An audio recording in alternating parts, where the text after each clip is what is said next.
Mobiles. Moeen mobiles. మీరు కొత్త mobile కొనాలనుకుంటున్నారా? Moeen mobiles.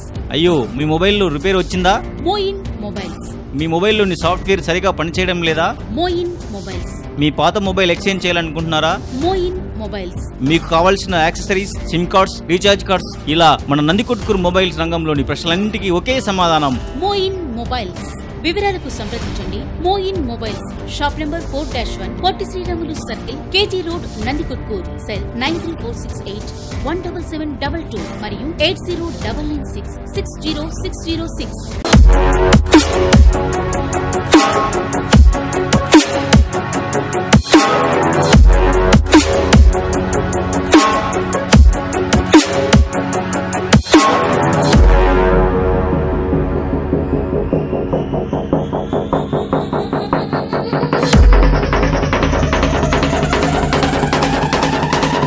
Address TVS showroom వెనుక Nandikotkur. Phone 08513280968. Tulasi boutique and beauty needs. Tulasi boutique and beauty needs. మా వద్ద embroidery work, మగ్గం work, sari కుచ్చులు, శారీ ఫాల్స్లు కుట్టబడును. డైలీ యూజ్ శారీస్, పట్టు శారీస్ అమ్మబడును. మా వద్ద లైనింగ్ క్లాత్, పెట్టికోట్స్, 2x బ్లౌజులు, ఫాల్స్లు, డ్రెస్ మెటీరియల్స్, కాటన్ శారీస్, మగ్గం వర్క్ సంబంధించిన మెటీరియల్స్ సరసమైన ధరలకు లభించును. మా ప్రత్యేకత డ్రెస్సులు, బ్లౌజులు, బోట్ నెక్ బ్లౌజులు, లాంగ్ ఫ్రాక్స్ కుట్టబడును. గాజులు, 1 gram gold jewellery, beauty needs దొరుకును. థ్రెడ్ బ్యాంగిల్స్ తయారు చేసి అమ్మబడును. మగ్గం వర్క్ నేర్పించబడును. మగ్గం వర్క్ వేసే వర్కర్స్ కావలను. మా అడ్రస్ అమ్మ హోటల్ కింద, గవర్నమెంట్ హాస్పిటల్ రోడ్, నందికొట్కూరు. మా cell number 9652684610.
Welcome to NDK news. మన నందికొట్కూరు మన వార్తలకు స్వాగతం. ఈనాటి ముఖ్యాంశాలు. తెలుగుదేశం పార్టీ అన్ని వర్గాల ప్రజలను మోసం చేసిందన్న ఎమ్మెల్యే ఐజయ్య మరియు బైరెడ్డి సిద్ధార్థరెడ్డి. రామనకొట్కూరు గ్రామంలో నిన్ను నమ్మబాబు కార్యక్రమాన్ని నిర్వహించిన వైఎస్ఆర్సీపీ నాయకులు. రాష్ట్ర స్థాయి హాకీ పోటీలకు నవనంది పాఠశాల విద్యార్థి కిరణ్ ఎంపికైనట్లు వెల్లడించిన కరెస్పాండెంట్ శ్రీధర్. మన సహృదయ రక్త సముదాయం ఆధ్వర్యంలో శుక్రవారం నాడు బసిరెడ్డి డిగ్రీ కళాశాలలో రక్తదాన శిబిరాన్ని నిర్వహిస్తున్నామని తెలిపిన కోఆర్డినేటర్ నరేష్. తెలుగుదేశం పార్టీ రాష్ట్ర ప్రజలను అన్ని విధాలుగా మోసం చేసిందని ఎమ్మెల్యే ఐజయ్య మరియు వైఎస్ఆర్సీపీ నియోజకవర్గ సమన్వయకర్త బైరెడ్డి సిద్ధార్థరెడ్డిలు విమర్శించారు. బ్రాహ్మణకొట్కూరు గ్రామంలో వైఎస్ఆర్ కాంగ్రెస్ పార్టీ ఆధ్వర్యంలో నిన్ను నమ్మంబాబు కార్యక్రమాన్ని నిర్వహించారు. ఎమ్మెల్యే ఐజయ్య, బైరెడ్డి సిద్ధార్థరెడ్డిలను గ్రామ వైఎస్ఆర్సీపీ నాయకులు పూలమాలలు వేసి భారీ ర్యాలీతో ఆహ్వానించారు.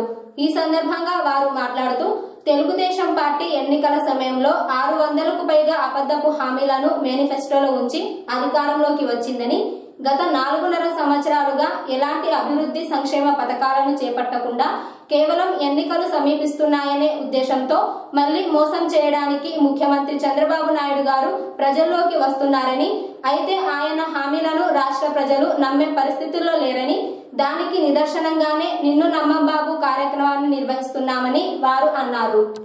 ముఖ్యమంత్రి చంద్రబాబు నాయుడు గారు ప్రతి ఎన్నికల్లో ఏదో ఒక పార్టీతో పొత్తు పెట్టుకుంటారని, తీరా అధికారంలోకి వచ్చాక ఆ పార్టీని వదిలేసి మరో పార్టీతో పొత్తు కోసం వెంపర్లాడడం ఆయనకు అలవాటేనని వారు విమర్శించారు. ప్రత్యేక హోదా కోసం మొదటి నుండి పోరాడుతున్నది ఒక్క వైఎస్ఆర్ కాంగ్రెస్ పార్టీయేనని, ముఖ్యమంత్రి చంద్రబాబు నాయుడు గారు ప్రత్యేక హోదాపై అనేకసార్లు మాట మార్చి రాష్ట్ర ప్రజలను అయోమయానికి గురి చేశారని, రాబోయే ఎన్నికల్లో తెలుగుదేశం పార్టీని ఓడించడానికి ప్రజలు సిద్ధంగా ఉన్నారన్నారు. వైఎస్ఆర్ కాంగ్రెస్ పార్టీ అధికారంలోకి వచ్చిన వెంటనే వైఎస్ జగన్మోహన్ రెడ్డి గారు ప్రవేశపెట్టిన నవరత్నాలను అమలు చేస్తామని వారు అన్నారు. నందికొట్కూరు నియోజకవర్గంలో వైఎస్ఆర్ కాంగ్రెస్ పార్టీని భారీ మెజార్టీతో గెలిపించుకోవడానికి వైఎస్ఆర్సీపీ నాయకులు, కార్యకర్తలు ప్రతి ఒక్కరూ సైనికుల్లా పనిచేయాల్సిన అవసరం ఉందని వారు అన్నారు. ఈ కార్యక్రమంలో వైఎస్ఆర్సీపీ నాయకులు, కార్యకర్తలు పాల్గొన్నారు. ఏ ఇంటెలిజెన్స్ రిపోర్ట్లు తీసుకున్నా వచ్చేది ఎవర్రా, ముఖ్యమంత్రి అయ్యేది ఎవర్రా అంటే వైఎస్ జగన్మోహన్ రెడ్డి అని కుండ బద్దలు కొట్టినట్టు చెప్తున్నారు. దానికి గల కారణం ఏమంటే వైఎస్ రాజశేఖర రెడ్డి గారు చేసిన మేలు ఇంకా అందరికీ గుర్తుంది. జగన్మోహన్ రెడ్డి గారు చేస్తున్న కష్టము అందరూ గమనిస్తున్నారు. జగన్మోహన్ రెడ్డి గారు చేస్తున్న పోరాటాలను అందరూ నమ్ముతున్నారు. సంవత్సరం రోజులుగా ప్రజా సంకల్ప పాదయాత్ర చేసుకుంటా రాష్ట్రం అంతా తిరిగితే ప్రతి రోజు బ్రహ్మరథం పట్టినారు జనం. దానికి గల కారణం ఏమంటే చంద్రబాబు నాయుడు పైన ఈ రోజు రాష్ట్రంలో అంత వ్యతిరేకత ఉంది. జగన్మోహన్ రెడ్డి గారు ఒక్క పిలిపిస్తే లక్షల మంది జనం వస్తున్నారు. కానీ చంద్రబాబు నాయుడు వస్తే వెంట నారా లోకేష్ కూడా రావడంలే. దానికి గల కారణం ఏమంటే చంద్రబాబు నాయుడు ఒక దొంగ కాబట్టి. మొన్ననే జన్మభూమి కార్యక్రమం అని పెట్టారు. ఖాళీ కుర్చీలు పెట్టినారు అన్ని. నేనే ఒక ముస్లిం ఉంటే అడిగినా, అమ్మా వాళ్ళు ఏదో జన్మభూమి అంటే అమ్మా పోయి ఒక పింఛనో బిల్డింగో రాయించుకోకూడదా అన్న. నాయనా ఈ పిచ్చం నాకు వద్దు నాయనా, రేపు జగన్మోహన్ రెడ్డి వస్తాడు, నా కొడుకు వస్తున్నాడు, నేను కొట్లాడైనా సాధించుకుంటా అంటున్నారు తప్ప ఎవరు కూడా చంద్రబాబు నాయుడు ఇచ్చే పింఛన్లు తీసుకోవడానికి రెడీగా లేరు. పథకాలన్నీ కాపీ కొడుతున్నాడంట. చంద్రబాబు నాయుడు కాపీ కొట్టడం కూడా రాదన్నా. ఒక ఆన్సర్ పేపర్ పైన మన పేరు రాస్తాం, వీడు కాపీ కొట్టేటప్పుడు మన పేరు కూడా రాస్తాడు పైన. కాబట్టి అది కూడా చేదా చంద్రబాబు నాయుడు. అయిపోతేనే ఈ మధ్య ధర్మ పోరాట దీక్షలంట ఆడ పెట్టినాడు. కర్నూలులో ధర్మ పోరాట దీక్ష అని అబ్బా మంది ఇచ్చా, బిర్యానీ ప్యాకెట్లు ఇచ్చా, డబ్బులు ఇచ్చా, ఆర్టీసీ బస్సులు పెట్టా. ఎవడున్నాడో చూసామని ఆ పక్క పోతే ఆడ కర్నూలులో ఈగలు తోలుకుంటా ఎవరు లేడు. దానికి గల కారణం ఏమంటే ఈ రోజు ప్రభుత్వం పైన ఉన్నటువంటి వ్యతిరేకత. ఈ రోజు రాష్ట్రంలో మీరు ఎక్కడికైనా పోండి, ఎక్కడి పోయినా అవినీతే. జన్మభూమి కమిటీలో అవినీతే, నీరు చెట్టు కార్యక్రమాల్లో అవినీతే, మార్కెట్ యార్డులో అవినీతే, ఇసుక మాఫియా, మద్యం మాఫియా, మైనింగ్ మాఫియా. పోలవరం అని అడిగిపోతాడు, పోలవరంలో వచ్చే కాంట్రాక్ట్లు తింటాడు. పట్టిసీమ అని అడిగిపోతాడు, పట్టిసీమలో వచ్చే ముడుపులు తింటాడు. అగ్రిగోల్డ్ బాధితులు ఉన్నారన్న మన రాష్ట్రంలో. చీటీ వ్యాపారాల మాదిరి ఏదో వడ్డీల కోసమో 2 రూపాయలు మిగిలించుకుందామని చెప్పి అందరూ పోయి ఆ అగ్రిగోల్డ్ కట్టారు. అందరినీ ఎత్తిపైన టోపీ పెట్టి పిల్లడు అగ్రిగోల్డ్. ఆ అగ్రిగోల్డ్ సొమ్ము కూడా కొట్టేయాలని చూస్తున్నాడు ఇదే చంద్రబాబు నాయుడు. మన రాష్ట్రంలో 12 సంవత్సరాలకు ఒకసారి పుష్కరాలు వస్తాయి. ఆ పుష్కరాలను కూడా ఆయన పబ్లిసిటీకి వాడుకొని 20-30 మంది తొక్కిసాడులో పంపినాడు వాడివి. అయిపోయిన తర్వాత లాస్ట్ కు తిరుమల తిరుపతి దేవస్థానంలోని నగలను కూడా ఇచ్చిపెట్టాలి ఈ చంద్రబాబు నాయుడు. అటువంటి నీచమైన స్థితికి దిగజారిపోయినాడు ఈ నారా చంద్రబాబు నాయుడు. ఆయనకు బుద్ధి చెప్పాల్సిన రోజు దగ్గరికి వచ్చింది. ఇంకొక 3 నెలలు మాత్రమే ఉన్నాయి ఎలక్షన్లకి. దొంగ హామీలు, దొంగ వాగ్దానాలు చెప్పి మళ్ళీ మీ ముందుకు వస్తాడు. 2 లక్షల రుణమాఫీ ఇస్తా ఉంటాడు, పాతదే తీరలే. ఇంకా మీ పిల్లలు ఎల్కేజీ పాస్ అయితేనే ఉద్యోగం ఇప్పిస్తా అంటాడు. అమ్మా నీకు రోగం రాకముందే వైద్యం చేపిస్తా తల్లి అంటాడు. కాబట్టి ఇటువంటి దొంగ మాటలను నమ్మద్దండి. చంద్రబాబు నాయుడు 600 అబద్ధపు హామీలు ఇచ్చి అధికారంలోకి వచ్చినాడు. ఏ ఒక్క హామీ కూడా నెరవేర్చలా. ఈరోజు జనంలోకి పోతే చెప్పులు తీసుకొని పోతారు. కాబట్టి ఏం చేశారు తెలుసా చంద్రబాబు నాయుడు, పురా జనంలోకి పోతే మనల్ని తంటారా అని చెప్పి తెలంగాణకు పోయినాడు. చక్రం తిప్పుతా రాజకీయాల్లో పోయినాడు, సాగుదే బదిలినాడు. కేసీఆర్ సైకిల్ ఉండే టైర్లు గీర్లు అన్ని పీకి చేతికి ఇచ్చినాడు. అవన్నీ ఎత్తుకొని మళ్ళీ మన కాడికి వచ్చినాడు. ఇంకా జనంలోకి పోయినా కూడా ఏం కాదురా అని తెలుసుకొని ఇప్పుడు జగన్మోహన్ రెడ్డి పైన బురద చల్లాలా. ఏ రకంగా బురద చల్లాలా జగన్మోహన్ రెడ్డి పైన అని చెప్పి ఒక 4 మీడియా ఛానళ్ళు ఉన్నాయి. చంద్రబాబు నాయుడు ఏం చెప్తే అవి రాస్తాయి. లోకేష్ 6 ప్యాక్ బాడీ అంటే అదే రాస్తాయి. మా తెలియదు లోకేష్కి ఏం బాడీ ఉందని. అటువంటి మీడియా ఛానళ్ళను అడ్డం పెట్టుకొని కేసీఆర్ జగన్మోహన్ రెడ్డి కలిసిపోయినారు. ఆంధ్ర ప్రజల ఆత్మగౌరవాన్ని ఎత్తుకపోయి జగన్మోహన్ రెడ్డి కేసీఆర్ కాళ్ళ దగ్గర తాకట్టు పెట్టాడు అంటున్నాడు ఈ చంద్రబాబు నాయుడు. సార్ చంద్రబాబు నాయుడు గారు, నీకు నీ కొడుకులకి ఆంధ్రుల ఆత్మగౌరవం గురించి మాట్లాడే అర్హత లేదు సార్. ఎందుకంటే ఇదే చంద్రబాబు నాయుడు కేసీఆర్ తో పొత్తు కోసం ప్రయత్నించినప్పుడు ఆంధ్ర ప్రజల ఆత్మగౌరవం గుర్తుకు రాలేదా? అమరావతి శంకుస్థాపనకి కేసీఆర్ ని పిలిచినప్పుడు ఆంధ్ర ప్రజల ఆత్మగౌరవం గుర్తుకు రాలేదా?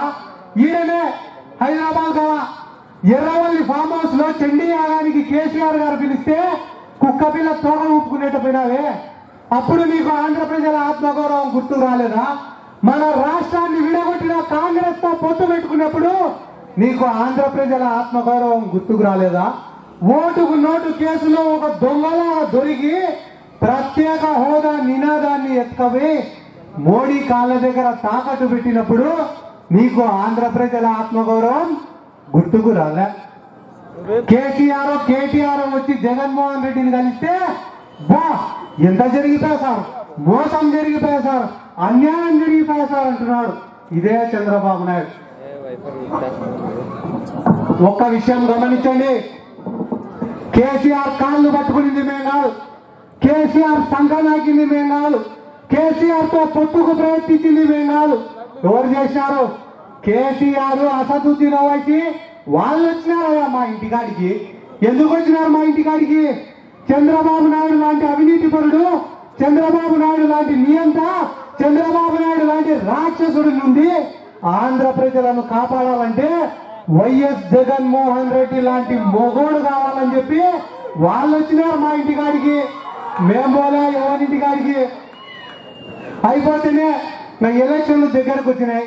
చంద్రబాబు నాయుడికి ఎవరినో కొన్ని కరుచుకొని పడుకుంటే తప్ప నిద్ర రాదు. కాబట్టి నరేంద్ర మోడీతో సంసారం చేసినాడు, తెలంగాణ చేసుకున్నాడు. ఇప్పుడు మళ్ళీ ఎవరినో కొన్ని కరుచుకోవాలి కదా, తెల్లగా ఉండాలని చెప్పి రాహుల్ గాంధీ కాడికి వినాడు. ఆ రాహుల్ గాంధీ కాడికి పోయి చంద్రబాబు నాయుడు ఎంత ద్రోహి అంటే ఒకే దెబ్బకు 2 పిట్టలు.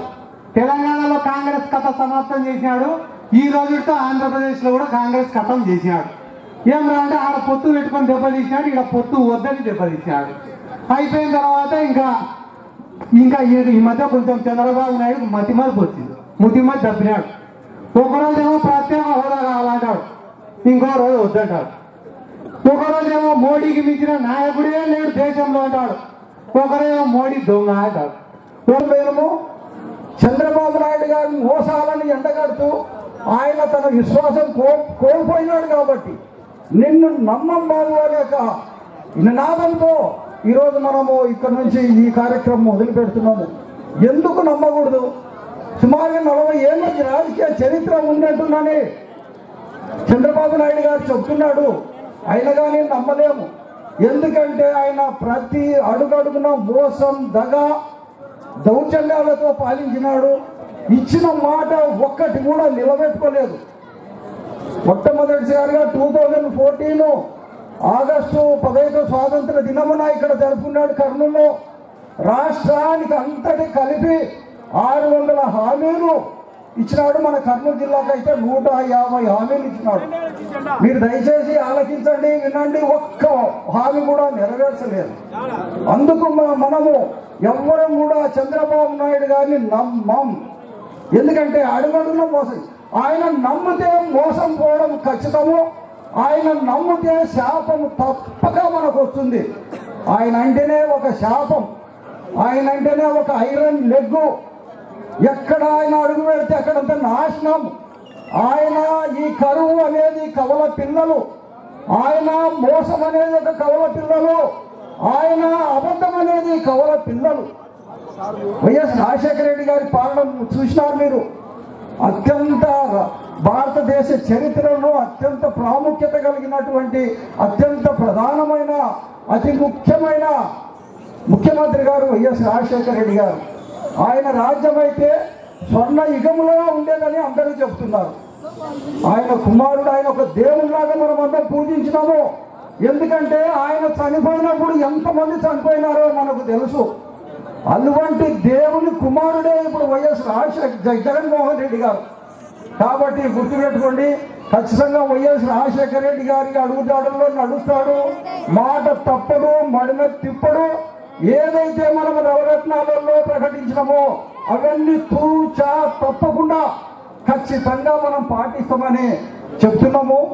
ఎందుకంటే చంద్రబాబు నాయుడు గారు కనిపెట్టినాడు, ఆయన పులిని చూసి నక్క వాత పెట్టుకున్నట్టుగా ఈరోజు నవరత్నాలలో అయితే మనం ఏదో ప్రకటించినామో దాన్ని కాపీ కొట్టినాడు. ఇంతవరకే రఫీక్ గారు చెప్పినాడు, ఆయన కాపీలో మహాదిట్ట. ఎవరైనా చూసి ఆయన జన్మనే మొదటి నుంచి కూడా ఆయన స్టూడెంట్ విద్యార్థి దశ నుంచి కూడా కాపీ కొట్టే చరిత్ర అంటాడు ఆయనది. జాతీయ ఓటర్ల దినోత్సవం సందర్భంగా శుక్రవారం నాడు మన సహృదయ రక్త సముదాయం సొసైటీ ఆధ్వర్యంలో స్థానిక బసిరెడ్డి డిగ్రీ కళాశాలలో రక్తదాన శిబిరాన్ని నిర్వహిస్తున్నామని కోఆర్డినేటర్ నరేష్ వెల్లడించారు. ఈ సందర్భంగా ఆయన మాట్లాడుతూ 18 సంవత్సరాలు నిండిన వారికి డ్రైవింగ్ లైసెన్స్, ఓటు హక్కు వచ్చినట్లే రక్తదానం చేయడానికి కూడా అర్హత వస్తుందని కర్నూలు ప్రభుత్వ ఆసుపత్రి వారి ఆధ్వర్యంలో శుక్రవారం నిర్వహించే రక్తదాన శిబిరానికి పట్టణంలోని యువత సామాజిక దృక్పథంతో ఆలోచించి రక్తదానం చేయాలని ఆయన అన్నారు. సంవత్సరానికి ఒక్కసారైనా రక్తదానం చేస్తే ఎటువంటి వ్యాధులకు తావు ఉండదని, రక్తం అనేది అత్యవసర సమయంలో వేల రూపాయలు ఖర్చు చేసిన సమయానికి దొరకదని, కేవలం ఒక్క మనిషి రక్తదానం చేస్తేనే ఇంకొకరి ప్రాణాలు కాపాడడానికి అవసరం ఉంటుందని గమనించి తాను ఇప్పటి వరకు 34 సార్లు రక్తదానం చేశానని, అందువల్ల ప్రతి ఒక్కరూ ఆలోచించి రక్తదానం చేయాలని ఆయన కోరారు. ఈ కార్యక్రమంలో కరెస్పాండెంట్ సత్యనారాయణ, భాను ప్రకాష్ మరియు సొసైటీ సభ్యులు పాల్గొన్నారు. నందికొట్కూరు గ్రామ ప్రజలందరికీ నమస్కారం. రేపు మన సహృదయ రక్త సముదాయం ఆధ్వర్యంలో బ్లడ్ క్యాంప్ నిర్వహిస్తున్నాము. జాతీయ ఓటర్ల దినోత్సవం సందర్భంగా మనకు 18 సంవత్సరాలైన ప్రతి ఒక్కరికి ఓటు హక్కు, లైసెన్స్ ఎలా వస్తుందో అలాగే రక్తదానం చేసే అర్హత కూడా వస్తుంది. దయచేసి రేపు 9:30కి నందికొట్కూరు బసిరెడ్డి మెమోరియల్ డిగ్రీ కాలేజ్లో రక్తదాన క్యాంప్ ఉంది. రక్తదానం చేసే ఆసక్తి ఉన్న యువకులు, ప్రజలు అందరూ ముందుకు వచ్చి రక్తదానం చేయాలని కోరుకుంటున్నాను. అలాగే రేపు ఇప్పటి వరకు నేను 34 సార్లు రక్తదానం చేశాను. రేపు 35వ రక్తదానం కూడా ఉంది. అలాగే ఎంతోమంది ప్రభుత్వ ఆసుపత్రిలో రక్తం దొరకక ప్రాణాపాయ స్థితిలో ఉండే డెలివరీ పేషెంట్లు, చిన్నపిల్లలకు రక్తం దొరకక ప్రాణాపాయ స్థితిలో ఉండి చనిపోతున్నారు. వాళ్ళందరికీ రక్తం మీరు రక్తదానం చేసే రక్తము 3 ప్రాణాలను కాపాడుతుంది. అందరూ వచ్చి యువకులందరూ పాల్గొనాలని చెప్పి ఈ క్యాంపును విజయవంతం చేయాల్సిందిగా కోరుకుంటున్నాను. రాష్ట్ర స్థాయి హాకీ పోటీలకు శ్రీ నవనంది పాఠశాల విద్యార్థి ఎంపికైనట్లు పాఠశాల కరెస్పాండెంట్ శ్రీధర్ వెల్లడించారు. పాఠశాలకు చెందిన 8వ తరగతి చదువుతున్న కిరణ్ అనే విద్యార్థి ఈ నెల 12వ తేదీన కర్నూలులోని ఎస్టీబీసీ కాలేజ్లో నిర్వహించిన జిల్లా స్థాయి హాకీ పోటీలలో మంచి ప్రతిభ కనబరిచి రాష్ట్ర స్థాయి హాకీ పోటీలకు ఎంపిక కావడం ఆనందంగా ఉందని, తమ పాఠశాలలో విద్యతో పాటు క్రీడలకు కూడా ప్రాధాన్యత ఇస్తామని, అందరికీ చదువు అందరికీ క్రీడలనే నిదానంతో విద్యార్థులను క్రీడాకారులుగా తీర్చిదిద్దామని కరెస్పాండెంట్ శ్రీధర్ అన్నారు. నా పేరు B Sridhar, Navananda high school correspondent. ఈ నెల 12వ తేదీన కర్నూలులో ఎస్టీబీసీ కాలేజీలో జరిగిన సబ్ జూనియర్స్ హాకీ సెలక్షన్స్లో కర్నూలు జిల్లా జట్టుకు మా పాఠశాల 8వ తరగతి చదువుతున్నటువంటి కిరణ్ ఎంపికయ్యాడు. ఆ రోజు నుంచి ఈ రోజు వరకు కర్నూలులో జరిగేటువంటి కోచింగ్ క్యాంప్లో పాల్గొన్నాడు. ఈరోజు రాత్రి బయలుదేరి వెళ్తున్నాడు. 27, 26, 28వ తేదీల్లో విశాఖపట్నం జరిగేటువంటి రాష్ట్ర స్థాయి పోటీల్లో ఈ అబ్బాయి పాల్గొంటాడు. పాఠశాలలో చదువుతో పాటు క్రీడలకు ఇంపార్టెన్స్ ఇస్తూ విద్యార్థులను మేము తీర్చిదిద్దుతూ వాళ్ళ యొక్క పురోగతికి మేము చేస్తున్నాం. సో చదువు ఎంత ముఖ్యమో క్రీడలు కూడా అంతే ముఖ్యము. కాబట్టి ఈ విధంగా తల్లిదండ్రుల సహకారంతో, తర్వాత మా ఉపాధ్యాయుల యొక్క ట్రైనింగ్స్తో పిల్లల్ని రాష్ట్ర స్థాయికి, జాతీయ స్థాయికి పంపుతున్నాం. మరి ఈ అబ్బాయి రేపు మన కర్నూలు జిల్లా తరఫున పాల్గొని మన జిల్లా జట్టులో ప్రాతినిధ్యం వహిస్తూ జిల్లా జట్టు విజయం సాధించాలని కోరుకుంటూ ఆ పిల్లోనికి నా యొక్క కంగ్రాచులేషన్ చెప్తున్నాను, అబ్బాయికి అభినందిస్తున్నాను. అలాగే పాఠశాలలో ఆ పిల్లలకి ట్రైనింగ్ ఇచ్చినటువంటి హాకీ కోచ్ అబ్బాయి కూడా పెద్దయ్య కూడా నా యొక్క ధన్యవాదాలు తెలియజేస్తున్నాను, శుభాకాంక్షలు తెలియజేస్తున్నాను. వాటి మా పాఠశాల ముందు రోజుల్లో కూడా ఇలాంటి కార్యక్రమాల్లో పిల్లలకు ట్రైనింగ్ ఇచ్చేటప్పుడు ముందుంటుందని తెలియజేసుకుంటూ ఈనాటి నందికొట్కూరు న్యూస్ వాళ్లకు మాకు ఈ విషయాన్ని ప్రజలందరికీ తెలియజేయాలని కోరుకుంటూ మీకు కూడా ధన్యవాదాలు తెలియజేసుకుంటూ. ఇవి ఈనాటి నందికొట్కూరు నియోజకవర్గంలోని వార్తా విశేషాలు. మరిన్ని తాజా వార్తలపై రేపటి బులెటిన్లో కలుద్దాం. ధన్యవాదాలు.